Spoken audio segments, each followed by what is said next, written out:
Hello everyone and welcome to Python made easy. तो ये हमारी पाइथन प्लेलिस्ट का पहला वीडियो होने वाला है। इस पर्टिकुलर सीरीज में हम पाइथन के बेसिक कॉन्सेप्ट से लेकर एडवांस लेवल तक कवर करने वाले हैं। अगर आप बिल्कुल ही बिगिनर हैं और आपको समझ नहीं आ रहा कि कहाँ से पढ़ें कैसे पढ़ें, तो आप इस प्लेलिस्ट से जुड़ सकते हैं। Here I am going to teach you Python each and everything that is required to master Python. ठीक है, लेकिन पाइथन में आगे बढ़ने से पहले मैं आपको एक चीज़ क्लियर करना चाहूँगा एंड दैट इज़ कि जो हमारे पास जितनी भी प्रोग्रामिंग लैंग्वेजेस होती हैं वो दो टाइप की होती हैं। सबसे पहले एक होती हैं कंपाइल टाइप की और एक होती हैं इंटरप्रेट टाइप की। तो कंपाइल टाइप प्रोग्रामिंग लैंग्वेजेस में क्या होता है, in these the source code is transmitted into machine code by a compiler before execution. तो कंपाइल टाइप लैंग्वेजेस क्या होती हैं, कंपाइलर का यूज़ करती हैं जिसकी हेल्प से ये सोर्स कोड को जो होता है उसको मशीन कोड में कन्वर्ट करते हैं, वो भी ऑल एट वंस। पूरा प्रोग्राम जो है एक साथ ये मशीन कोड में कन्वर्ट करते हैं और उसका एग्जीक्यूशन करते हैं। जैसे कि यहाँ पर लिखा है executes the whole program all at once. तो इसके एग्जाम्पल हैं जैसे सी प्लस प्लस, रस्ट और गो जैसी लैंग्वेजेस जो हैं वो कंपाइल टाइप की होती हैं। उसमें जो भी सोर्स कोड होता है वो एक साथ एग्जीक्यूट होता है। ठीक है, दूसरा जो हमारे पास लैंग्वेज का टाइप होता है वो है इंटरप्रेट टाइप। इसमें क्या होता है, जो सोर्स कोड होता है वो मशीन कोड में पहले से ही कंपाइल नहीं होता है, बल्कि वो इंटरप्रेटर की हेल्प से लाइन बाय लाइन एग्जीक्यूट होता है। ठीक है, मतलब कि जैसे पाइथन, जावास्क्रिप्ट, रूबी और पीएचपी जैसी जो लैंग्वेजेस हैं, इसमें जो भी कोड हम लिखते हैं वो लाइन बाय लाइन एग्जीक्यूट होता है। ठीक है, तो कंपाइल टाइप में क्या होता है, अगर लेट्स सपोज हमने 100 लाइन्स ऑफ कोड लिखा, अगर उसमें अब मान लीजिए तीसरी लाइन में कोई एरर है, तो कंपाइलर क्या करेगा, पहले उस पूरे कोड को मशीन कोड में कन्वर्ट करेगा, उसको एग्जीक्यूट करके तब आपको बताएगा कि एरर है। ठीक है, वो पूरा टाइम लेगा उस 100 लाइन्स ऑफ कोड को एग्जीक्यूट करने में। लेकिन वहीं पर अगर हम इंटरप्रेट टाइप लैंग्वेज की बात करें, तो अगर वहां पर भी आपके पास 100 लाइन्स ऑफ कोड है और तीसरी लाइन में कोई एरर है, तो ये पहली लाइन को एग्जीक्यूट करेगा, दूसरी लाइन को एग्जीक्यूट करेगा, और जब ये तीसरी लाइन को एग्जीक्यूट करेगा वहां पर इसको एरर दिखेगी, वहीं पर प्रोग्राम का एग्जीक्यूशन रुक जाएगा और ये एरर थ्रो कर देता है।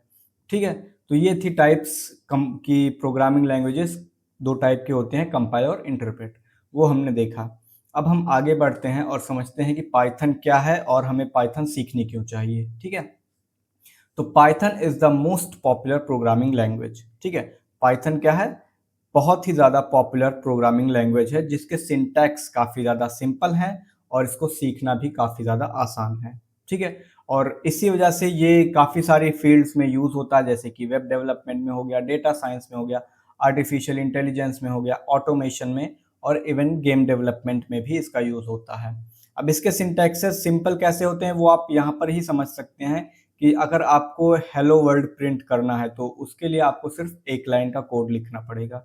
अगर हम कंपेयर करें इसको सी प्लस प्लस या जावा से, जहां पर आपको सिर्फ हेलो वर्ल्ड प्रिंट करने के लिए 5 से 6 लाइन का कोड लिखना पड़ता है, और वहीं पर हम पाइथन में देखें तो प्रिंट करने के लिए कोई चीज़ हमें सिर्फ एक सिंगल लाइन का कोड लिखना होता है और वो हमारा आउटपुट में प्रिंट हो जाता है। ठीक है, अब अगर हम बात करें कि why should we learn Python, हमें पाइथन सीखना क्यों चाहिए, तो पाइथन सबसे पहले तो जो है वो बिगिनर फ्रेंडली है। अगर आप कंप्लीट बिगिनर हैं तो आप पाइथन को ईजिली समझ पाएंगे।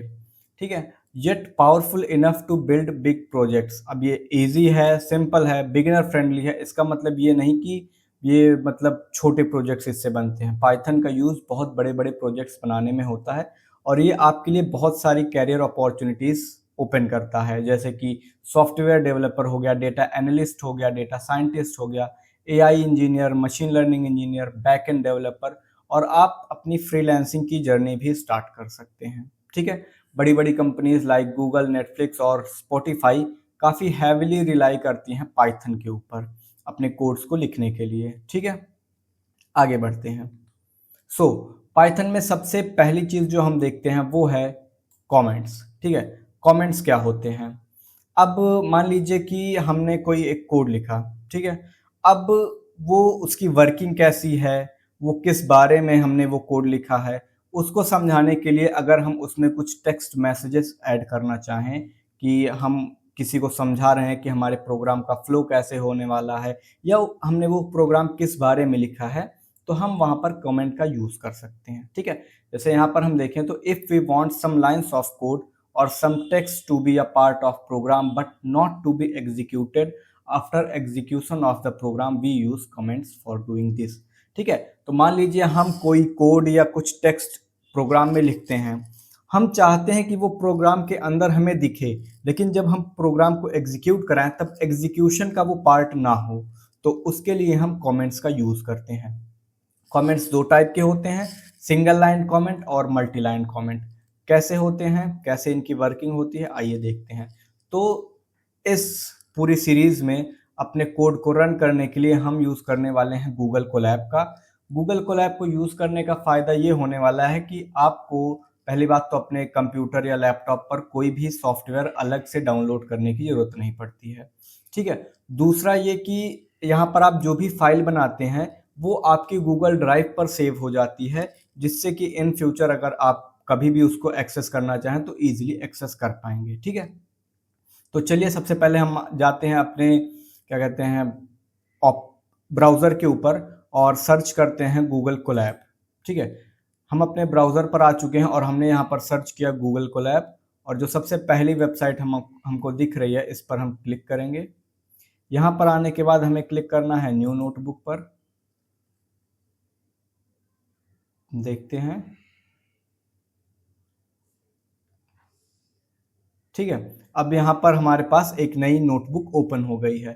तो सबसे पहले हम यहाँ पर जो है अपनी फाइल का नेम चेंज कर लेते हैं। जो अनटाइटल्ड है इसको हटाकर हम इसको नाम दे देते हैं पाइथन बेसिक्स का, पाइथन बेसिक्स का। ठीक है, और यहाँ पर जो .ipynb लिखा है इसमें हमको कोई चेंज नहीं करना है, क्योंकि ये पाइथन नोटबुक का एक्सटेंशन होता है। ठीक है, तो इसको ऐसे ही रहने देंगे। ओके, अब यहाँ पर हम देखते हैं, मान लीजिए यहाँ पर हमने कुछ प्रिंट किया, प्रिंट हेलो वर्ल्ड किया हमने यहाँ पर, प्रिंट हेलो वर्ल्ड। ठीक है, और इसको अगर हम एग्जीक्यूट करें, वेट करते हैं,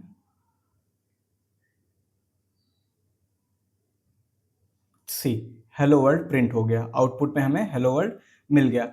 अब हम अगर यहाँ पर ये ऐड करना चाहें कि ये जो है हमारा ये पाइथन का पहला प्रोग्राम है, मान लीजिए यहाँ पर मैं कुछ टेक्स्ट मैसेज ऐड करना चाहता हूँ, जैसे कि this is my first Python programme, Python programme. ठीक है, अब यहाँ पर आप देख सकते हैं कई सारी रेड लाइंस यहाँ पर आपको दिख रही होंगी। रेड लाइंस का मतलब है एरर। पाइथन इंटरप्रेटर को समझ में नहीं आ रहा है कि आप ये क्या लिख रहे हैं यहाँ पर। अगर हम इसको रन करके देखें, सी यहाँ पर इसने एरर थ्रो कर दिया। ठीक है, अब इस एरर को काउंटर करने के लिए हम यहाँ पर कमेंट्स का यूज करते हैं। ठीक है, और कमेंट्स का यूज करने के लिए हमें कुछ नहीं, सिंपल सा यहाँ पर इसके सामने हमें हैशटैग का यूज कर देना है। सी अब ये लाइन जो है कमेंट डाउन हो चुकी है। अगर अब हम इस प्रोग्राम को रन करें, हेलो वर्ल्ड प्रिंट हो गया। ठीक है, तो अब ये जो लाइन थी जो अभी तक एरर थ्रो कर रही थी, अब ये कमेंट डाउन हो चुकी है। अब इंटरप्रेटर इस लाइन को इग्नोर करेगा। ठीक है, एक और एग्जांपल देखते हैं, जैसे कि मान लीजिए हमारे पास यहाँ पर है, हम कुछ प्रिंट कर रहे हैं। सपोज हमने प्रिंट किया I am learning Python, I am learning Python। ठीक है, एक minute, I am learning Python। अगर अब हम इसको रन करें, सी आउटपुट में ये प्रिंट हो गया। अब यहाँ पर अगर हम कोई टेक्स्ट मैसेज ऐड करना चाहें, सपोज यहाँ पर हम हैशटैग लगाकर और यहाँ पर लिखना चाहेंगे कि this is my second program, this is my second program।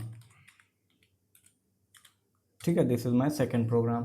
तो अब इसको हम रन करें तब भी ये रन हो जाएगा और आउटपुट में हमें प्रिंट करके दे देगा। तो अभी यहाँ पर हम हैशटैग लगाकर इस लाइन को कमेंट कर दिया है, जो कि अब कोई एरर नहीं थ्रो करेगा। ठीक है, तो ये है हमारा single line comment. Single line comment को हम हैशटैग की हेल्प से इंप्लीमेंट करते हैं। ठीक है, हमारे पास एक और टाइप होता है कमेंट का, जो कि है मल्टी लाइन कमेंट। और मल्टी लाइन कमेंट को कैसे लिखते हैं? मान लीजिए हमारे पास जो हम टेक्स्ट ऐड करना चाहते हैं वो एक से ज़्यादा लाइन में है। जैसे कि फॉर एग्जांपल यहाँ पर मैं लिख रहा हूँ, this is multi line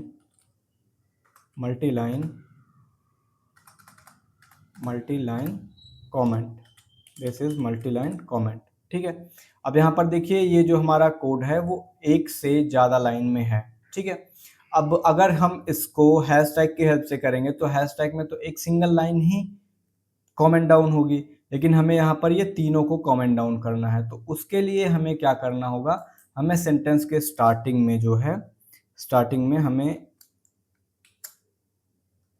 3 double quotes और सेंटेंस के लास्ट में 3 डबल कोट्स को ऐड करना है। ठीक है, ये डबल कोट्स की जगह पर सिंगल कोट्स भी आप यूज़ कर सकते हैं, दोनों सेम ही बात होगी, चाहे हम डबल कोट्स का यूज़ करें चाहे सिंगल कोट का यूज़ करें। ठीक है, अब यहाँ पर हम कुछ अगर प्रिंट करना चाहें, प्रिंट, और लेट्स सपोज यहाँ पर हम हेलो प्रिंट कर रहे हैं, प्रिंट हेलो, और अब अगर हम इसको रन करें, सी हेलो प्रिंट हो गया। ठीक है, बाकी के ये जो this is multi line comment था ये अब कॉमेंट डाउन हो चुका है, किसकी हेल्प से? मल्टी लाइन कॉमेंट की हेल्प से।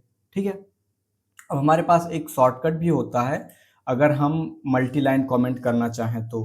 फॉर एग्जांपल जैसे कि यहाँ पर लिखा है, मान लीजिए कि यहाँ पर लिखा है हाय आई, एक मिनट, हाय आई एम, ये क्या हो रहा है, हाय आई एम, ठीक है, आई एम लर्निंग पाइथन। ठीक है, अब अगर इसको हम कमेंट डाउन करना चाहें तो उसके लिए हमारे पास शॉर्टकट होता है।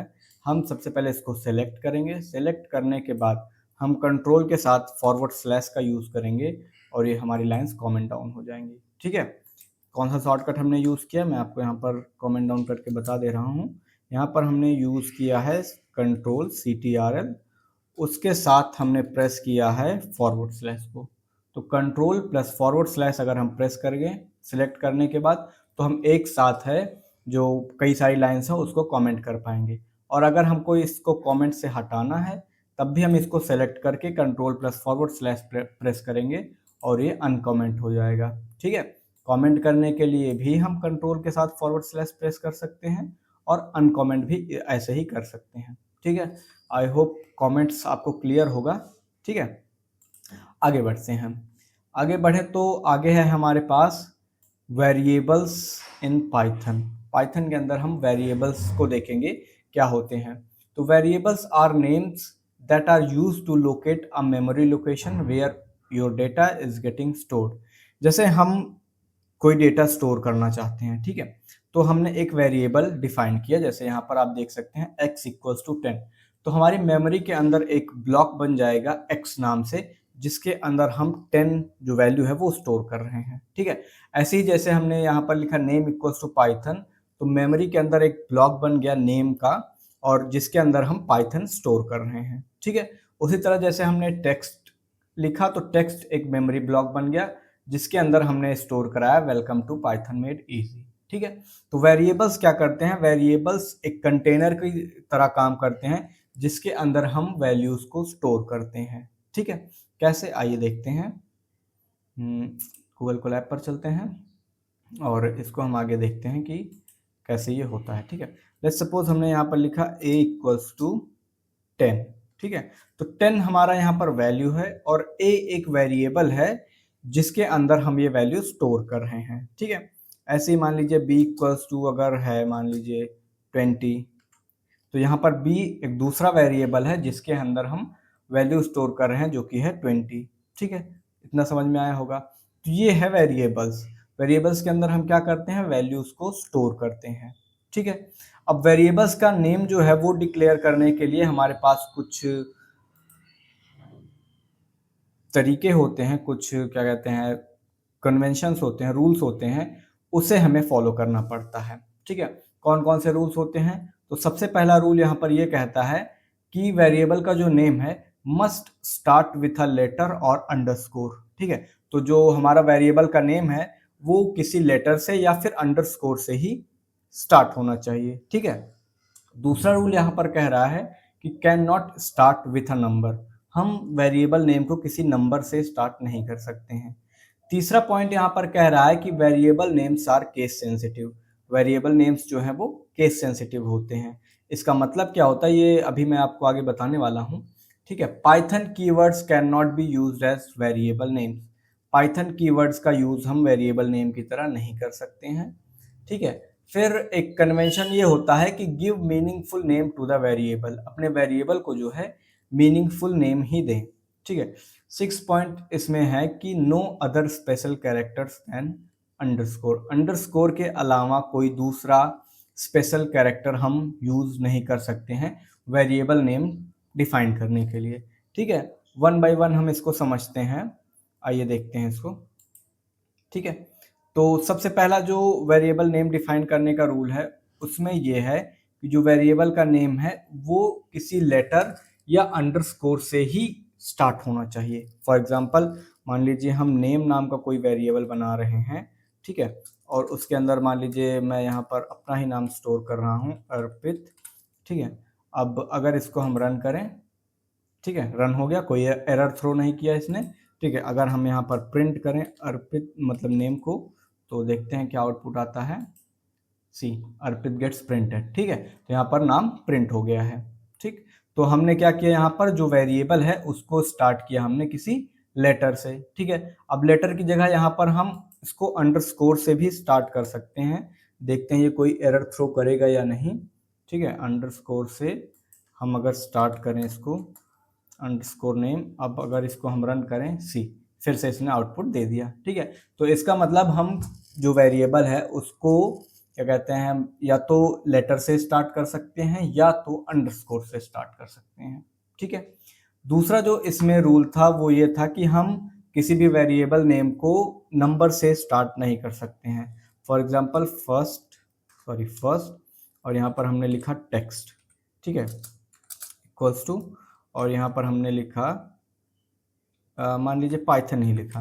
ठीक है, पाइथन, और अगर हम अब इसको प्रिंट करें फर्स्ट टेक्स्ट, पहले से ही आप यहाँ पर देख रहे होंगे कि रेड लाइन बन रही है। रेड लाइन का मतलब एरर। ठीक है, अगर हम इसको रन करें तो ये इनवैलिड डेसिमल लिटरल ये एरर थ्रो कर रहा है। ठीक है, क्योंकि जो वेरिएबल नेम है उसे हम नंबर से स्टार्ट नहीं कर सकते हैं। ठीक है, अगला रूल हमारे पास ये कहता है, देखते हैं कि नेक्स्ट रूल जो है हमारे पास वो क्या कहता है कि variable names are case sensitive. ठीक है, जो वेरिएबल्स का नेम होता है वो केस सेंसिटिव होता है। कैसे, आइए देखते हैं। ठीक है, लेट्स सपोज हमने डिक्लेयर किया a इक्वल्स टू 10, एक वेरिएबल हमने डिफाइन किया। ठीक है, दूसरा हमने वेरिएबल डिफाइन किया कैपिटल A इक्वल्स टू 20। ठीक है, तो अब देखिए हमारे पास a एक वेरिएबल ये भी है, a दूसरा वेरिएबल ये भी है। ठीक है, लेकिन बात यह है यहाँ पर कि एक हमारे पास कैपिटल लेटर में है, एक हमारे पास स्मॉल लेटर में है, तो ये दो अलग अलग वेरिएबल्स की तरह ट्रीट किए जाएंगे।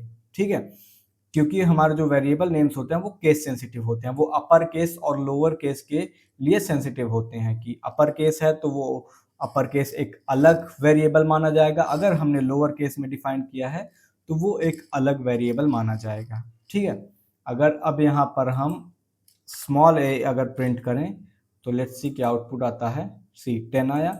अगर यहाँ पर हम कैपिटल A प्रिंट करें तब क्या आएगा, 20 आया। ठीक है, तो ये दोनों अलग अलग वेरिएबल्स की तरह ट्रीट किए जा रहे हैं। तो हमारा जो वेरिएबल नेम होता है वो होता है केस सेंसिटिव।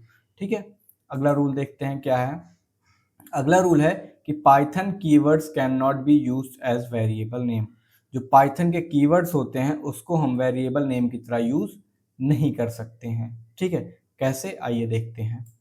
तो सबसे पहले यहाँ पर हम ये देखेंगे कि पाइथन के अंदर कीवर्ड्स कौन कौन से होते हैं। ठीक है, तो वो देखने के लिए हम यहाँ पर एक प्रोग्राम रन कर सकते हैं जो कि है इंपोर्ट करेंगे हम यहाँ पर कीवर्ड को, इंपोर्ट कीवर्ड, और उसके बाद हम यहाँ पर प्रिंट करेंगे print keyword, print keyword dot KW list.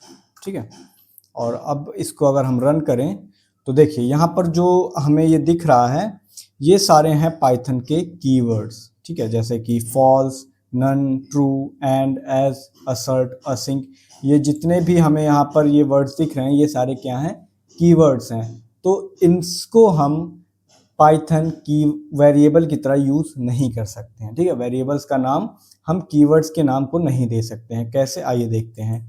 जैसे कि मान लीजिए हमारे पास, हम ले लेते हैं यहाँ पर मान लीजिए एंड हमारे पास एक कीवर्ड है। अब यहाँ पर अगर हम एंड इक्वल्स टू और कोई मान लीजिए वेरिएबल हम 10 असाइन कर रहे हैं, तो यहाँ पर आप देखेंगे कि ये रेड लाइन थ्रो कर रहा है। ठीक है, रेड लाइन का मतलब ये एरर है, क्योंकि ये हमारे पास कीवर्ड है। एंड जो है एक कीवर्ड है, तो उसको हम वेरिएबल नेम की तरह यूज़ नहीं कर सकते हैं, लेकिन इसमें हम थोड़ा सा चेंज करके इसको हम यूज़ कर सकते हैं। फॉर एग्जांपल अगर हम इसी के सामने अंडरस्कोर लगा दें, अब हम यहाँ पर एंड इक्वल्स टू 10 दें, देखते हैं आउटपुट आता है या नहीं। लेट्स सी, कोई एरर नहीं।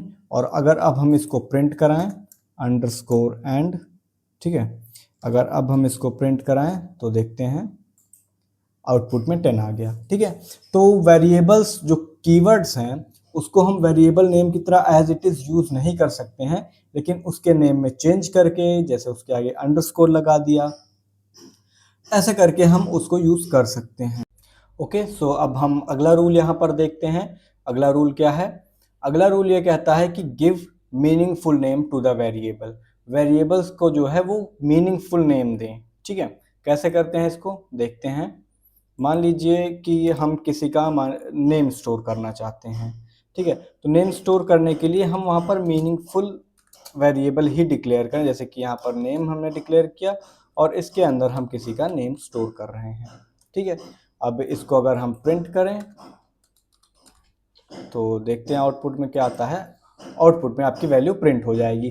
तो यहाँ पर हमने नेम स्टोर करने के लिए एक रिलेटेबल वेरिएबल का नेम दिया। ठीक है, अब यहाँ पर मान लीजिए हम अगर एज स्टोर करना चाहते हैं किसी की, सपोज एज, तो यहाँ पर हमने 24 दिया, और अगर हम प्रिंट करें यहाँ पर एज तो देखते हैं आउटपुट में क्या आता है, 24। तो यहाँ पर अगर कोई दूसरा आपका प्रोग्राम देखेगा या आप खुद भी अपना प्रोग्राम कुछ टाइम बाद देखेंगे तो आपको देखकर पता चल जाएगा कि आपने ये वेरिएबल जो डिफाइन किया है ये किस बारे में है। तो आपको पता चल जाएगा कि ये वेरिएबल आपने नेम स्टोर करने के लिए डिफाइन किया है, ये वेरिएबल आपने किसी की एज स्टोर करने के लिए डिफाइन किया है।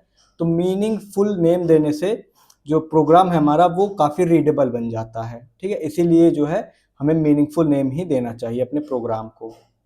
अगला रूल हम यहाँ पर देखते हैं जो कि है no other special characters than underscore. मतलब अंडरस्कोर के अलावा कोई दूसरा स्पेशल कैरेक्टर हम नहीं यूज़ कर सकते हैं वेरिएबल नेम्स की जगह। ठीक है, कैसे वो देखते हैं।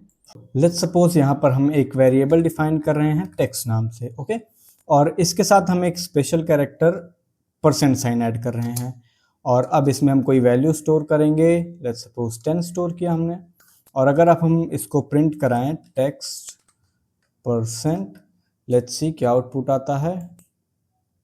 सी इनवैलिड सिंटैक्स, एरर थ्रो कर रहा है ये, क्योंकि वेरिएबल नेम डिफाइन करते समय हम अंडरस्कोर के अलावा कोई दूसरा स्पेशल कैरेक्टर यूज नहीं कर सकते हैं। ठीक है, अब इसी में अगर हम इस % को हटाकर यहाँ अंडरस्कोर यूज करें तब देखते हैं इसका आउटपुट क्या आता है। अब अगर इस कोड को हम रन करें, देखिए 10 प्रिंट हो गया। ठीक है, तो इसका मतलब ये है कि हम जो है वेरिएबल नेम डिफाइन करते टाइम अंडरस्कोर के अलावा कोई दूसरा स्पेशल कैरेक्टर यूज नहीं कर सकते हैं। Okay, I hope you are getting my point. So let's see. तो अभी तक हमने पाइथन के अंदर कमेंट्स और वेरिएबल्स 2 टॉपिक कवर कर लिए हैं। अब हम आगे बढ़ते हैं अपने नेक्स्ट टॉपिक की तरफ जो कि है data types in Python. Okay, so data types क्या होते हैं? डेटा टाइप्स जो है वो हमारे कंप्यूटर को ये बताते हैं कि हम किस टाइप का डेटा स्टोर करने वाले हैं वेरिएबल्स के अंदर। ओके, हम किस टाइप का डेटा स्टोर करने वाले हैं। क्या वो कोई नंबर है, क्या वहाँ पर कोई कैरेक्टर स्टोर कर रहे हैं, वहाँ पर कोई लिस्ट स्टोर कर रहे हैं, वहाँ पर कोई टपल स्टोर कर रहे हैं, इसके बारे में बताता है। ओके, तो कैसे, मान लीजिए हमारे पास जो डेटा टाइप है वो है नंबर। हम कोई नंबर स्टोर करना चाहते हैं किसी वेरिएबल के अंदर। तो पाइथन के अंदर 3 मेन टाइप के नंबर्स होते हैं। पहले होता है इंटीजर, फिर है फ्लोट, और तीसरे नंबर पे है कॉम्प्लेक्स नंबर्स। ठीक है, तो इंटीजर क्या करते हैं, इंटीजर्स होते हैं होल नंबर्स, इधर पॉजिटिव, नेगेटिव और जीरो। तो इंटीजर क्या स्टोर करते हैं, इंटीजर स्टोर करते हैं पॉजिटिव नंबर्स, नेगेटिव नंबर्स या फिर जीरो को। ओके, जैसे कि यहाँ पर आप देख रहे हैं एज इक्वल्स टू 25, तो ये एक इंटीजर डेटा टाइप है। डिस्टेंस इक्वल्स टू 45, तो ये भी एक इंटीजर डेटा टाइप है। ओके, अब दूसरा जो नंबर्स के अंदर टाइप है वो है फ्लोट। फ्लोट क्या करता है, डेसिमल नंबर्स को स्टोर करता है। डेसिमल नंबर्स मतलब जिसके अंदर पॉइंट होता है। लेट्स सपोज यहाँ पर जैसे कि है पाई की वैल्यू होती है 3.14, तो ये एक फ्लोटिंग नंबर है। उसी तरह अगर लेंथ इक्वल्स टू 1.6 है तो ये भी एक फ्लोटिंग नंबर है। तो फ्लोटिंग नंबर्स ऐसे नंबर्स होते हैं जिसके अंदर पॉइंट आता है। ओके, और नेक्स्ट हमारे पास है कॉम्प्लेक्स नंबर। तो कॉम्प्लेक्स नंबर्स ऐसे नंबर्स होते हैं जिसके अंदर रियल पार्ट और इमेजिनरी पार्ट दोनों होते हैं। कैसे, मान लीजिए यहाँ पर है z इक्वल्स टू 2 + 3j, तो यहाँ पर जो 2 है ये इस कॉम्प्लेक्स नंबर का रियल पार्ट है, और ये जो 3j है ये इस कॉम्प्लेक्स नंबर का इमेजिनरी पार्ट है। तो जो नंबर होता है कंप्लीट नंबर वो होता है रियल पार्ट, और जो ये वेरिएबल j के साथ आता है वो होता है imaginary part. I hope you are getting my point. Okay, अब इसको हम रन करके देखते हैं कि, और डिफाइन करके देखते हैं कि नंबर्स को हम कैसे वेरिएबल के अंदर स्टोर कराते हैं। ओके, चलिए हम चलते हैं अपने गूगल कोलैब पर और इसको रन करके देखते हैं।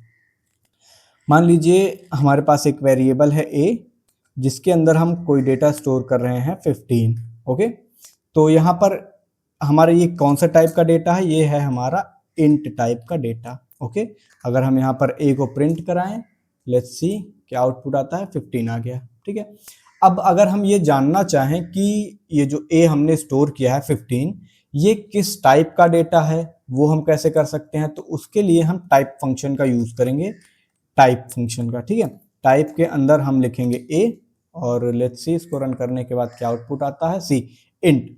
तो ये हमारा जो डेटा है वो किस टाइप का है, इंटीजर टाइप का डेटा है। ओके, और एग्जांपल्स देखते हैं।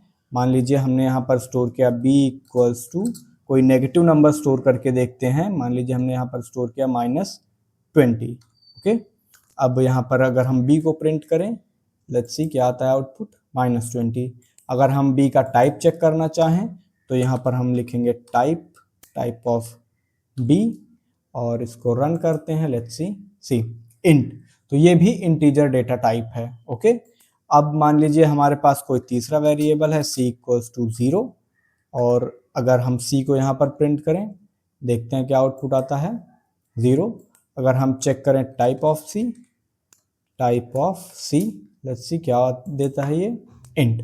तो ये भी इंटीजर डेटा टाइप है। तो चाहे हमारे पास जो नंबर है वो पॉजिटिव हो, नेगेटिव हो या फिर 0 हो, वो किस कैटेगरी में आते हैं, वो आते हैं इंटीजर डेटा टाइप की कैटेगरी में। I hope you are getting my point. Next check करते हैं हम फ्लोटिंग नंबर्स क्या होते हैं। ठीक है, फ्लोटिंग नंबर्स होते हैं जिसके अंदर डेसिमल पॉइंट का यूज होता है। लेट्स सपोज हमारे पास कोई वेरिएबल है a इक्वल्स टू 5.4। ओके, अब यहाँ पर अगर हम a को प्रिंट कराएं, लेट्स सी क्या आउटपुट देता है, 5.4।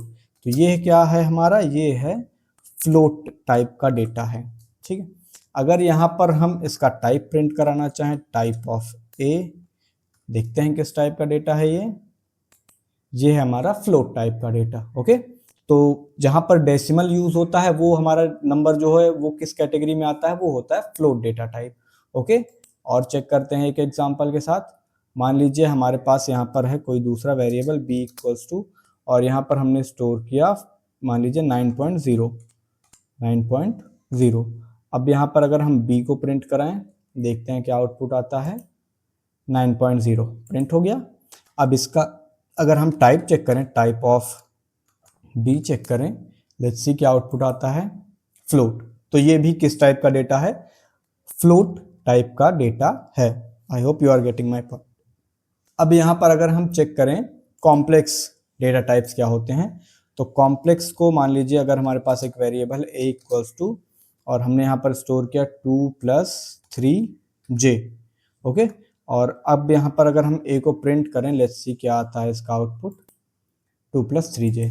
अब अगर हम टाइप ऑफ a चेक करें, टाइप ऑफ a अगर हम यहाँ पर चेक करें, लेट्स सी क्या आता है आउटपुट में, कॉम्प्लेक्स। तो ये यहाँ हमारा कौन से टाइप का डेटा है? ये है कॉम्प्लेक्स डेटा टाइप, कॉम्प्लेक्स, ठीक है। तो ये नंबर्स डेटा टाइप के अंदर फॉल करते हैं। नंबर्स डेटा टाइप जो हमारे हैं उनकी 3 कैटेगरीज होती है, इंटीजर, फ्लोट और कॉम्प्लेक्स नंबर, ठीक। तो अभी तक हमने कवर कर लिए हैं इंटीजर, फ्लोट और कॉम्प्लेक्स नंबर्स को। कॉम्प्लेक्स का एक एग्जांपल हम और देख लेते हैं। मान लीजिए हमारे पास कोई दूसरा वेरिएबल है b इक्वल्स टू, यहाँ पर है मान लीजिए हमारे पास 7+9j, और यहाँ पर अगर हम b को प्रिंट करें, लेट्स सी क्या आउटपुट आता है इसका, 7+9j। अगर हम यहाँ पर टाइप ऑफ b चेक करें, टाइप ऑफ b अगर हम चेक करें, लेट्स सी क्या आता है, कॉम्प्लेक्स नंबर। तो ये भी कॉम्प्लेक्स डेटा टाइप होता है, ओके। अगला हम देखते हैं क्या है, आगे है दूसरा डेटा टाइप है हमारे पास स्ट्रिंग। स्ट्रिंग क्या होता है? टेक्स्ट डेटा एनक्लोज्ड इन कोट्स, सिंगल और डबल कोट्स, ठीक है।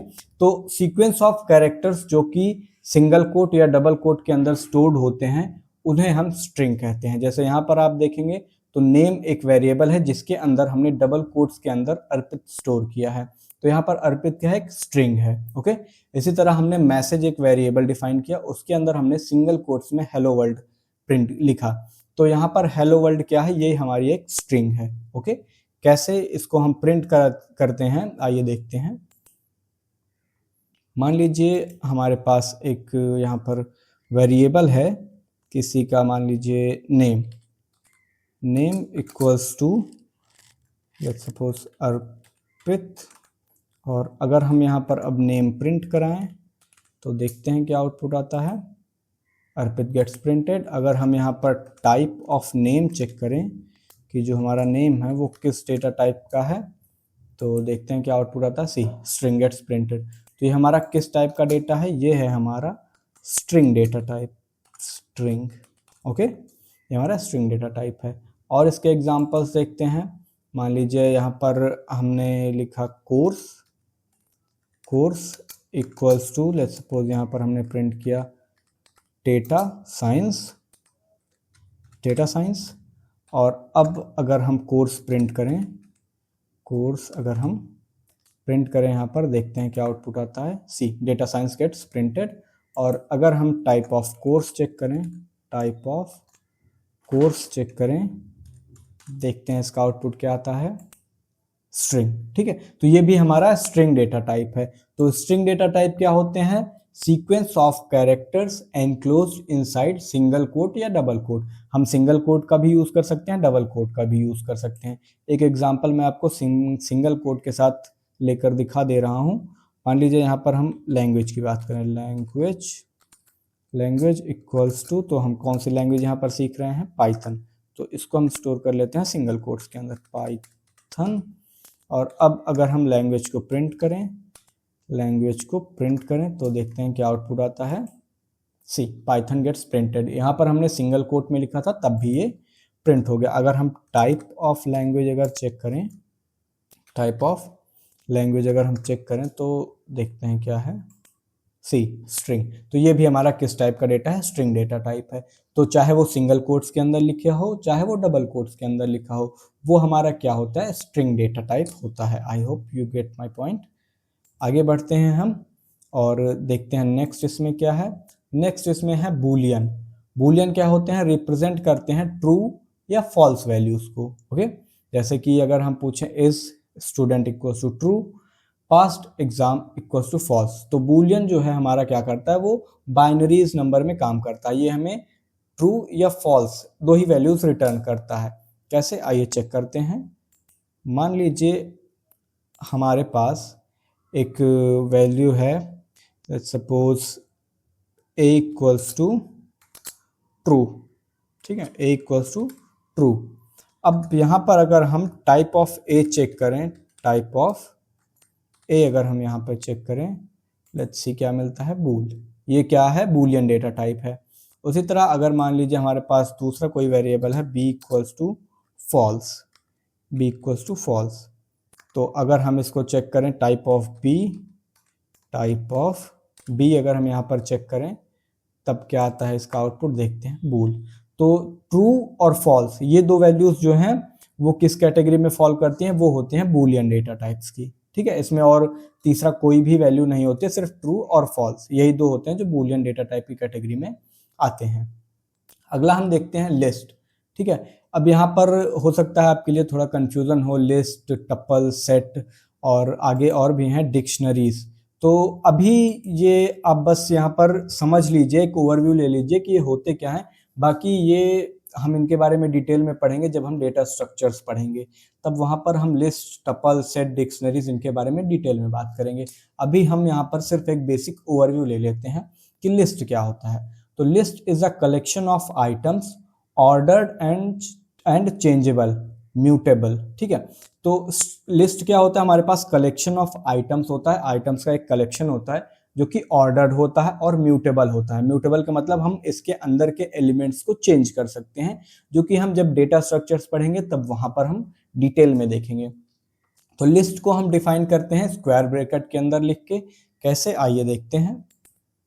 मान लीजिए हम एक लिस्ट बनाना चाहते हैं एल नाम से, एल इक्वल्स टू, तो हम इसको डिफाइन करेंगे एक स्क्वायर ब्रैकेट के अंदर। स्क्वायर ब्रैकेट के अंदर डिफाइन करके हम यहाँ पर मान लीजिए स्टोर कर रहे हैं एप्पल, और ये किसी भी तरह के डेटा टाइप को स्टोर कर सकता है। मान लीजिए यहाँ पर स्टोर किया हमने 10, फिर आगे हम स्टोर कर रहे हैं 15.7, ओके।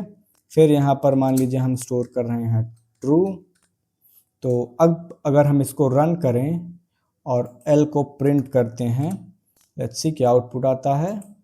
सी, ये सब प्रिंट हो गया। तो यहाँ पर देखिए एप्पल हमारे पास स्ट्रिंग में है, 10 हमारा इंटीजर है, 15.7 फ्लोट है, और ट्रू है जो हमारा वो है बूलियन डेटा टाइप। तो लिस्ट जो है वो किसी भी तरह के डेटा टाइप को स्टोर कर सकता है। अब यहाँ पर अगर हम टाइप ऑफ एल चेक करें, टाइप ऑफ एल देखें तो लेट्स सी क्या आउटपुट में आता है, लिस्ट। तो ये हमारा क्या है, एक लिस्ट है। ठीक है, एक और एग्जांपल करके देखते हैं। मान लीजिए हमारे पास है L1, एक दूसरी लिस्ट हम बना रहे हैं L1 नाम से, और इसके अंदर हम कुछ वैल्यूज स्टोर करना चाहते हैं।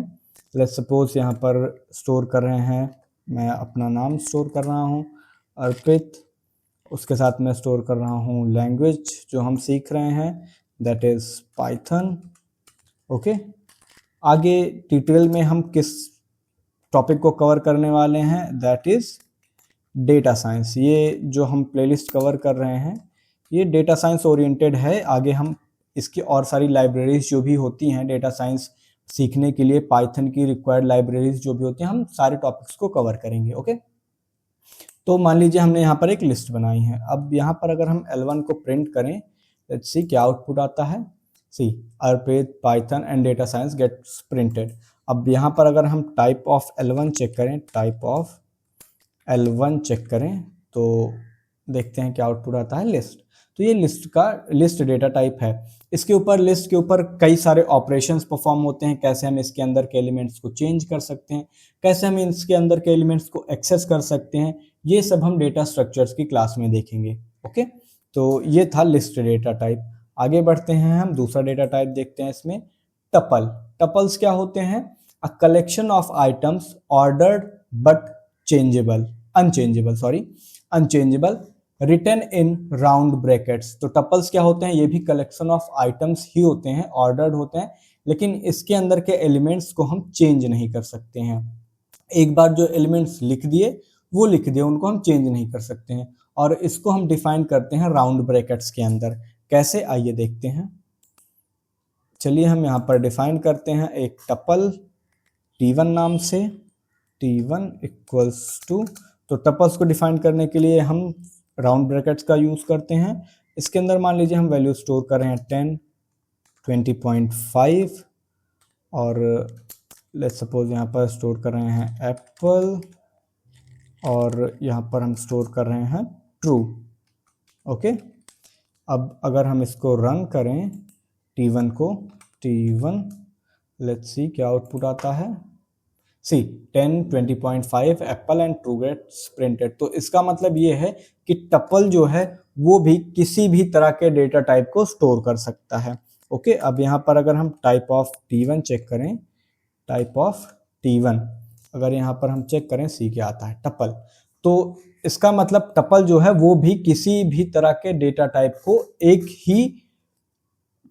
ही वेरिएबल के अंदर स्टोर कर सकता है। जैसे कि यहाँ पर हमने देखा T1 एक वेरिएबल लिया, उसके अंदर हमने एक इंटीजर, एक फ्लोट, एक स्ट्रिंग और एक बूलियन वैल्यू को स्टोर किया और ये इसने स्टोर कर लिया। ठीक है, उसी तरह अगर एक और एग्जांपल हम यहाँ पर देखें, T2 नाम से एक हम दूसरा वेरिएबल डिफाइन कर रहे हैं और उसके अंदर हम एक टपल बनाएंगे और यहाँ पर हम वैल्यू स्टोर कर रहे हैं, लेट्स सपोज 10 20 30, ओके, और कोई स्ट्रिंग यहाँ पर स्टोर कर रहे हैं, लेट्स सपोज मैंगो। ओके, अब अगर हम इसको प्रिंट करें T2 को, लेट्स सी क्या आउटपुट आता है इसका। See everything gets printed 10 20 30 and mango. अब अगर यहाँ पर हम टाइप ऑफ T2 चेक करें, टाइप ऑफ T2 अगर यहाँ पर हम चेक करें तो क्या आता है, ये भी हमारा टपल डेटा टाइप है। ओके, तो टपल्स क्या होते हैं वो हमने देखा, टपल्स जो है वो भी कलेक्शन ऑफ आइटम्स होते हैं लेकिन ये इम्यूटेबल होते हैं। इसके अंदर एलिमेंट्स अगर एक बार हमने स्टोर कर दिया तो उसको हम चेंज नहीं कर सकते हैं, उसके बारे में आगे हम डिटेल में देखेंगे। और इनको हम डिफाइन करते हैं राउंड ब्रैकेट्स के अंदर। ओके, राउंड ब्रैकेट्स के अंदर लिखकर इसको हम डिफाइन करते हैं।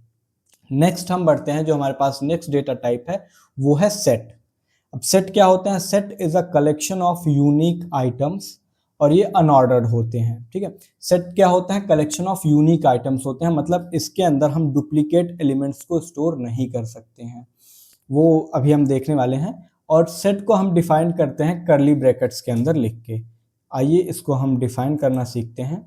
अब मान लीजिए हमारे पास एक हम वेरिएबल लेते हैं s, इसके अंदर हम कोई सेट डिफाइन करते हैं करली ब्रैकेट के अंदर और मान लीजिए हम यहाँ पर स्टोर करें 1, ओके, 2 3, ओके। अब फिर से यहाँ पर है मान लीजिए 2 1 एंड 4। अब अगर यहाँ पर हम s को प्रिंट करें, लेट्स सी क्या आउटपुट आता है, 1 2 3 एंड 4। लेकिन 2 तो हमने 2 बार डिफाइन किया था और 1 को भी हमने 2 बार डिफाइन किया था, लेकिन ये एक ही बार प्रिंट कर रहा है क्योंकि सेट जो है वो डुप्लीकेट वैल्यूज को अलाउ नहीं करता है, सेट के अंदर डुप्लीकेसी नहीं होती है। ओके, और एक चीज़ यहाँ पर मैं आपको दिखाना चाहूँगा, एक बार अगर हम और s प्रिंट करें, लेट्स सी क्या आउटपुट आता है, 1 2 3 4। ठीक है, तो सेट जो है वो डुप्लीकेट एलिमेंट्स को अलाउ नहीं करता है। I hope you are getting my points. एक बार मतलब अगर हमने एक से ज़्यादा वैल्यू, किसी भी वैल्यू को एक से ज़्यादा बार डिफाइन किया है तो सेट हमें वो वैल्यू एक ही बार रिटर्न करेगा। ओके, आगे हम देखते हैं, एक और एग्जांपल देखते हैं। मान लीजिए हमारे पास है s इक्वल्स टू कोई दूसरा सेट है, उसके अंदर हम वैल्यू स्टोर कर रहे हैं, मान लीजिए फ्रूट्स। तो एप्पल स्टोर किया हमने, फिर हमने स्टोर किया मान लीजिए मैंगो और हमने स्टोर किया लेट्स सपोज गुआवा और हमने स्टोर किया मान लीजिए फिर से एप्पल। Okay, Apple. अब आप बताइए कि इसका आउटपुट क्या होगा। ओके, अब अगर हम इसको प्रिंट करें, see apple guava and mango, apple guava and mango gets printed. Apple जो कि हमने 2 बार डिफाइन किया था वो एक ही बार प्रिंट हुआ क्योंकि वो डुप्लीकेट्स थे, इस वजह से वो कैंसिल आउट हो गए, वो एक ही बार प्रिंट हुए। दूसरा यहाँ पर मैं आपको एक चीज़ और दिखाना चाहूँगा कि सबसे पहले हमने एप्पल डिफाइन किया था, फिर मैंगो, फिर गुआवा, लेकिन जो हमको आउटपुट मिल रहा है वहाँ पर पहले एप्पल, फिर गुआवा, फिर मैंगो मिल रहा है। तो लिस्ट जो होती है वो अनऑर्डर्ड होती है, हर बार जब ये वैल्यूज रिटर्न करेगी तो वो उसके ऑर्डर चेंज हो जाएंगे। ठीक है, ऑर्डर्स वो चेंज रहेंगे। अब यहाँ पर अगर हम टाइप ऑफ एस चेक करें, टाइप ऑफ एस अगर हम यहाँ पर चेक करें तो ये सेट डेटा टाइप है। Okay, I hope you are getting my point. यहाँ तक आपको क्लियर होगा। आगे बढ़ते हैं और देखते हैं जो हमारे पास लास्ट डेटा टाइप है दैट इज डिक्शनरीज। डिक्शनरीज क्या होती हैं, जैसे कि हम नॉर्मल डिक्शनरी देखते हैं तो उसमें क्या होता है, कोई वर्ड होता है और उसकी कुछ मीनिंग होती है। उसी तरह डिक्शनरीज भी डेटा को स्टोर करता है की वैल्यू पेयर्स के अंदर, ठीक है, की वैल्यू पेयर्स के अंदर। जैसे कि रियल डिक्शनरीज में होता है कि कोई वर्ड होता है और उसकी मीनिंग होती है, तो डिक्शनरीज को भी हम करली ब्रैकेट्स के अंदर लिखते हैं, लेकिन यहाँ पर ये की वैल्यूज पेयर में होती हैं। कैसे, आइए देखते हैं। लेट्स सी, हम यहाँ पर एक डिक्शनरी इक्वल्स टू, यहाँ पर हम डिफाइन कर रहे हैं, मान लीजिए किसी का नेम, और इसके बाद ये हमारा जो नेम है ये की होगा हमारा। ओके, अब यहाँ पर हम कॉलन लगाएंगे, कॉलन लगाए के बाद हम इसकी वैल्यू डिफाइन करेंगे। वैल्यू मान लीजिए यहाँ पर नेम में मैं प्रिंट कर रहा हूँ अर्पित। ओके, अब यहाँ पर कॉमा लगा के हम दूसरा की वैल्यू पेयर बना सकते हैं। Let's suppose age. अब यहाँ पर फिर से हम कॉलन लगाएंगे और कॉलन लगा के मान लीजिए एज है 24। ओके, फिर कॉमा लगा के दूसरा की वैल्यू पेयर हम डिफाइन कर सकते हैं, मान लीजिए यहाँ पर है कोर्स, और कोर्स है, फिर यहाँ पर हम कॉलन लगाएंगे और कोर्स की वैल्यू डिफाइन करेंगे डेटा साइंस, डेटा स्पेस देकर लिखेंगे डेटा साइंस। ओके, अब अगर हम इसको प्रिंट करें डिक्शनरी को, लेट्स सी क्या आउटपुट आता है, हमें मिलता है डिक्शनरी को अगर हम यहाँ पर प्रिंट करें, let's see name Arpit, age 24, course data science, print हो गया। तो यहाँ पर नेम जो है वो हमारा की है और जो इसके साथ वैल्यू असाइन है अर्पित, ये वैल्यू है। इसी तरह एज हमारा की है, 24 is the value, course is the key and data science is the value. तो डिक्शनरी जो है वैल्यूज को की वैल्यू पेयर में स्टोर करता है। अगर यहाँ पर हम टाइप ऑफ डिक्शनरी चेक करें, टाइप ऑफ डिक्शनरी अगर हम यहाँ पर चेक करें, लेट्स सी क्या आता है, डिक्ट।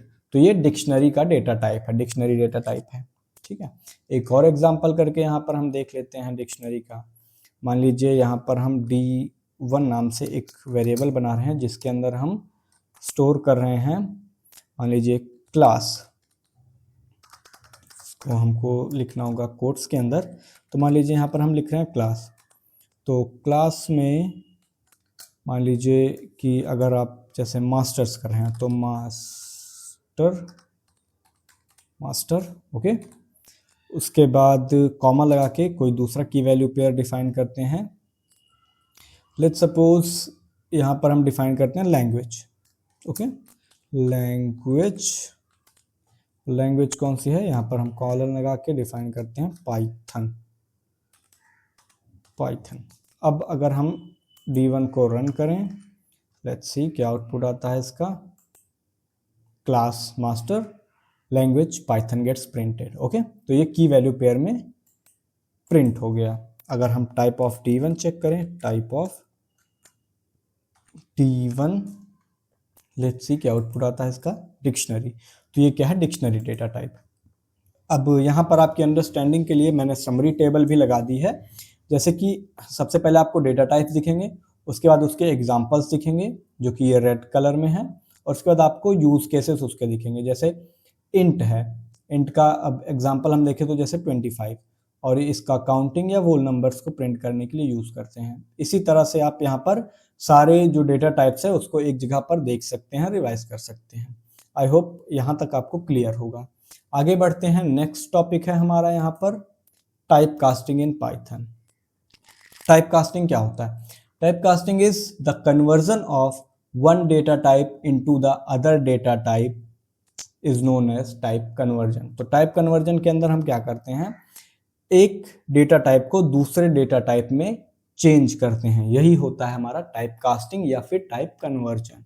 ओके, ऐसा हम क्यों करते हैं? ऐसा हम करते हैं, मान लीजिए कि हम दो वेरिएबल्स के ऊपर ऑपरेशन परफॉर्म कर रहे हैं। अब एक वेरिएबल किसी दूसरे डेटा टाइप का है और दूसरा वेरिएबल किसी और डेटा टाइप का है, तो उसके ऊपर ऑपरेशंस हम नहीं कर पाएंगे।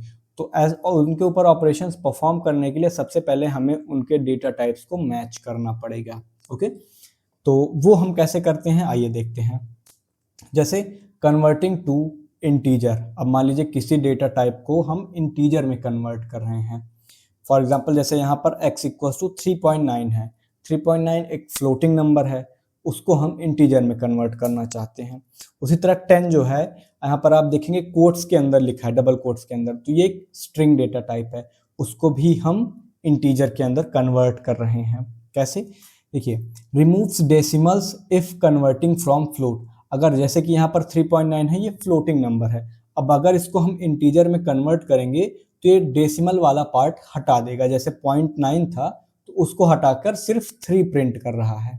ओके, उसी तरह अगर जो स्ट्रिंग है उसके अंदर कोई नंबर स्टोर है, जैसे कि यहाँ पर स्ट्रिंग के अंदर 10 स्टोर है, तो उसको वो नंबर में कन्वर्ट कर देता है, इंटीजर में कन्वर्ट कर देता है। कैसे, आइए देखते हैं। लेट्स सपोज हमारे पास एक फ्लोटिंग नंबर है f इक्वल्स टू 3.9। ओके, 3.9 है। अब अगर हम इसको इंटीजर में कन्वर्ट करना चाहते हैं, ओके, तो अगर हम इंटीजर में कन्वर्ट करना चाहते हैं तो उसके लिए हम इंट कीवर्ड का यूज करेंगे, int of f। Okay, int of f। अब इसको हम किसी दूसरे वेरिएबल में, मान लीजिए i में स्टोर कर ले रहे हैं, जो कि हमें ये रिप्रेजेंट करेगा कि इंटीजर है। ओके, अब अगर हम यहाँ पर i को प्रिंट करें, लेट्स सी क्या आउटपुट आता है, 3। तो यहाँ पर जो f था जो कि फ्लोट में था, ओके, यहाँ पर मैं कमेंट करके बता दे रहा हूँ आपको कि ये था फ्लोट में। ओके, फ्लोट में था, तो इसको हम कन्वर्ट करना चाहें अगर इंटीजर में तो हम इंट कीवर्ड का यूज करेंगे। इंट के अंदर हम इस f को पास करेंगे और ये हमें इंटीजर में कन्वर्ट करके 3 रिटर्न कर रहा है। ओके, तो यहाँ पर हम इसको किस में कन्वर्ट कर रहे हैं, यहाँ पर ये कन्वर्ट हो रहा है इंटीजर में। I hope you are getting my point. आगे देखते हैं। अब मान लीजिए हमारे पास कोई स्ट्रिंग है s इक्वल्स टू, और उसके अंदर हमने कोई वैल्यू स्टोर की है 15। ओके, अब यहाँ पर 15 एक नंबर हुआ है, लेकिन ये डबल कोट्स के अंदर स्टोर है, इसलिए एक स्ट्रिंग की तरह एक्ट करेगा। अब अगर इसको हम इंटीजर में चेंज करना चाहेंगे तो यहाँ पर भी हम इंट ऑफ s लिखेंगे, इंट ऑफ s, और इसको हम मान लीजिए किसी दूसरे वेरिएबल i में स्टोर कर ले रहे हैं, i इक्वल्स टू, स्टोर कर लिया। अब अगर हम यहाँ पर i को प्रिंट करें,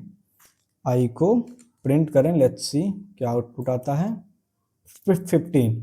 अब अगर हम यहाँ पर टाइप ऑफ i भी चेक कर लें, टाइप ऑफ i अगर हम यहाँ पर चेक करें, लेट्स सी क्या आता है, इंट, जो कि हमारा स्ट्रिंग था, लेकिन अब ये किस टाइप में कन्वर्ट हो चुका है, इंटीजर में। ठीक है, हमने क्या किया, यहाँ पर स्ट्रिंग को हमने कन्वर्ट कर दिया किस में, इंटीजर में। आई होप यहाँ तक आपको कोई प्रॉब्लम नहीं होगी। ओके, तो ये थी अंडरस्टैंडिंग कि कैसे हम स्ट्रिंग और फ्लोट डेटा टाइप को इंटीजर में कन्वर्ट कर सकते हैं। लेकिन यहाँ पर एक बात ध्यान देने वाली है कि स्ट्रिंग के अंदर अगर कोई, मान लीजिए यहाँ पर स्ट्रिंग के अंदर सीक्वेंस ऑफ कैरेक्टर्स हैं, स्ट्रिंग के अंदर कोई सीक्वेंस ऑफ कैरेक्टर है, मान लीजिए यहाँ पर पाइथन है, तो इसको हम इंटीजर में कन्वर्ट नहीं कर सकते हैं। अब यहाँ पर अगर हम i equals to int of a करें, इंट ऑफ a, और अब अगर हम i को प्रिंट करें, लेट्स सी क्या आउटपुट आता है, इनवैलिड सिंटैक्स एरर। ठीक है, क्योंकि हम इंटीजर के अंदर जो, अगर स्ट्रिंग के अंदर अगर कोई सीक्वेंस ऑफ कैरेक्टर स्टोर है तो उसको हम इंटीजर में कन्वर्ट नहीं कर सकते हैं। अगर स्ट्रिंग के अंदर कोई नंबर है तभी हम उसको इंटीजर में कन्वर्ट कर सकते हैं। आई होप यहाँ तक क्लियर होगा आपको। चलिए हम आगे देखते हैं। आगे है कन्वर्टिंग टू फ्लोट। अब हम स्ट्रिंग और इंटीजर वैल्यू को कैसे फ्लोट में कन्वर्ट करते हैं वो देखते हैं। ओके, देखते हैं। यहाँ पर मान लीजिए हमारे पास कोई वैल्यू, एक वेरिएबल a है जिसके अंदर हमने 15 स्टोर किया है। अब 15 क्या है, 15 हमारा इंटीजर है, 15 is a integer data type है। और अगर हम इसको फ्लोट में कन्वर्ट करना चाहें तो यहाँ पर हम लिखेंगे float of a, float of a। और अब अगर इसको हम f को प्रिंट करें, लेट्स सी क्या आउटपुट आता है, 15.0। तो अब ये किस में कन्वर्ट हो चुका है, अब ये कन्वर्ट हो चुका है फ्लोट डेटा टाइप में। ठीक है, अभी तक ये था इंटीजर डेटा टाइप, लेकिन अब ये किस में कन्वर्ट हो चुका है, अब ये हो चुका है फ्लोट डेटा टाइप। एक एग्जांपल और देखते हैं स्ट्रिंग के ऊपर। मान लीजिए एक स्ट्रिंग है s इक्वल्स टू और उसके अंदर स्टोर है 3.14। ओके, अब अगर हम इसको फ्लोट में कन्वर्ट करना चाहें तो f इक्वल्स टू, अब फ्लोट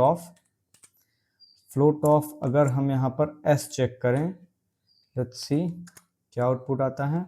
f को अगर हम यहाँ पर प्रिंट करें तो 3.14। अब अगर यहाँ पर हम टाइप ऑफ f चेक करें, type of f, let's see float, तो अभी ये क्या था, अभी ये स्ट्रिंग डेटा टाइप था। क्या था ये था अभी तक स्ट्रिंग, लेकिन अब ये किस में कन्वर्ट हो चुका है, फ्लोट में। ठीक है, अब ये किस में कन्वर्ट हो चुका है, फ्लोट डेटा टाइप में। तो इस तरह से हम इंटीजर और स्ट्रिंग के अंदर स्टोर्ड वैल्यूज को फ्लोट में कन्वर्ट करते हैं। आई होप यहाँ तक क्लियर होगा। आगे देखते हैं कन्वर्टिंग टू स्ट्रिंग। अब हम इंटीजर और फ्लोट की वैल्यूज को कैसे स्ट्रिंग के अंदर कन्वर्ट करते हैं वो देखते हैं। Okay, let's see. मान लीजिए यहाँ पर हमारे पास एक वेरिएबल है a, इसके अंदर वैल्यू स्टोर्ड है हमारे पास 25। ओके, अब अगर हम इसको स्ट्रिंग में कन्वर्ट करना चाहें तो s इक्वल्स टू, यहाँ पर हम पास करेंगे str ऑफ, अगर हम a प्रिंट कराएं, देखते हैं क्या आउटपुट आता है इसका, 25। अब 25 आप देख रहे होंगे यहाँ पर सिंगल कोट के अंदर है। सिंगल कोट के अंदर होने का मतलब कि एक स्ट्रिंग का डेटा टाइप है। अगर हम टाइप ऑफ s चेक करें, यहाँ पर टाइप ऑफ s अगर चेक करें तो पता चल जाएगा कि ये स्ट्रिंग डेटा टाइप है। ओके, तो यहाँ पर हमने एक इंटीजर की वैल्यू को, ये था 25 हमारा इंटीजर में था, उसको हमने स्ट्रिंग में कन्वर्ट किया। ओके, आगे हम देखते हैं किसी फ्लोट की वैल्यू को स्ट्रिंग में कन्वर्ट करना। मान लीजिए f इक्वल्स टू हमारे पास है 20.9। ओके, 20.9 है, और अब अगर हम इसको स्ट्रिंग में कन्वर्ट करना चाहें तो s equals to str of f pass करेंगे।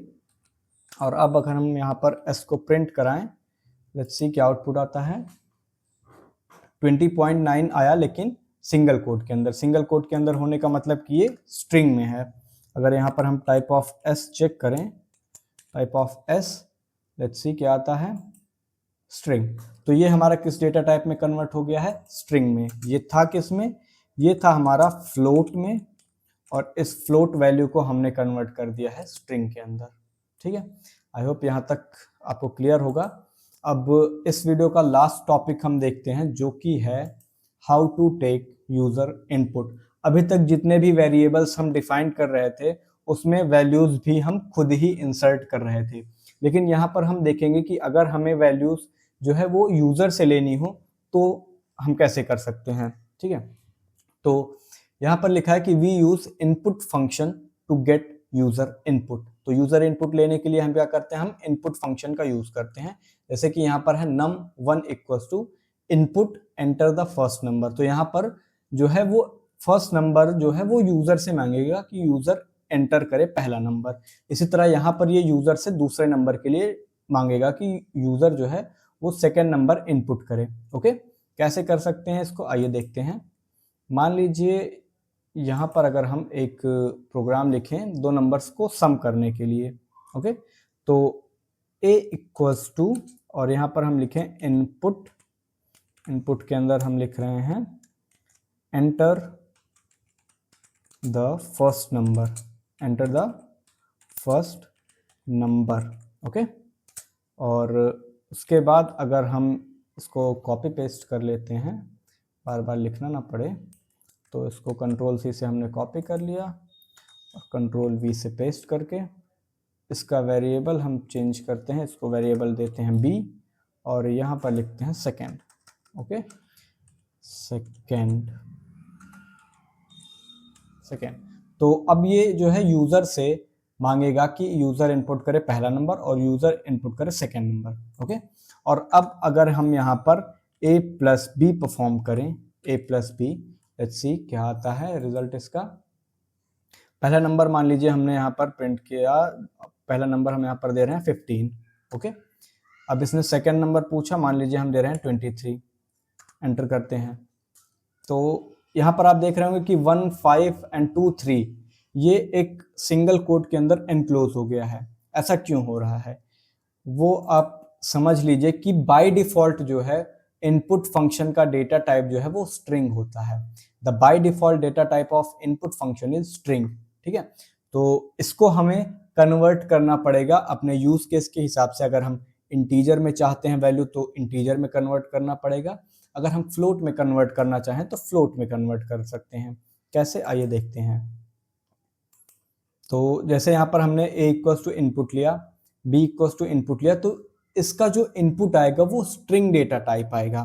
ठीक है, यहाँ पर अगर मैं आपको चेक भी करवा दूँ टाइप ऑफ, अगर हम a यहाँ पर चेक करें, लेट्स सी, और अगर हम इसको रन करें, a की वैल्यू हम दे रहे हैं 15 और b की वैल्यू हम दे रहे हैं 23, तो देखिए ये हमने क्या आउटपुट दे रहा है कि स्ट्रिंग। जो हमारा a है वो किस डेटा टाइप में है, स्ट्रिंग में है। बाय डिफॉल्ट यूजर इनपुट जो है वो स्ट्रिंग डेटा टाइप में होता है, लेकिन हम इसको कन्वर्ट भी कर सकते हैं। कैसे कन्वर्ट कर सकते हैं, आइए देखते हैं। इसको यहाँ से कॉपी कर लेते हैं और नेक्स्ट लाइन में इसको पेस्ट करते हैं। हम सिंपल सा इस इनपुट के आगे इंट का यूज कर सकते हैं और उसको हम पैरेंथेसिस के अंदर क्लोज कर देंगे, मतलब राउंड ब्रैकेट के अंदर क्लोज कर देंगे। उसी तरह यहाँ पर भी हम इंट लिखेंगे और यहाँ पे एक राउंड ब्रैकेट देंगे और इसके लास्ट में एक राउंड ब्रैकेट देंगे। अब ये जो है हमारा वो इंटीजर में कन्वर्ट हो चुका है। अब अगर हम इसको प्रिंट कराएं, लेट्स सी 15 पहला नंबर दिया हमने इनपुट में, दूसरा नंबर हमने दिया 23, और अगर हम इसको प्रिंट करें तो हमें a प्लस बी मतलब 38 आउटपुट में मिल गया। ओके, अब अगर हम यहाँ पर टाइप ऑफ a चेक करें, टाइप ऑफ a अगर हम यहाँ पर चेक करें, लेट्स सी क्या आता है।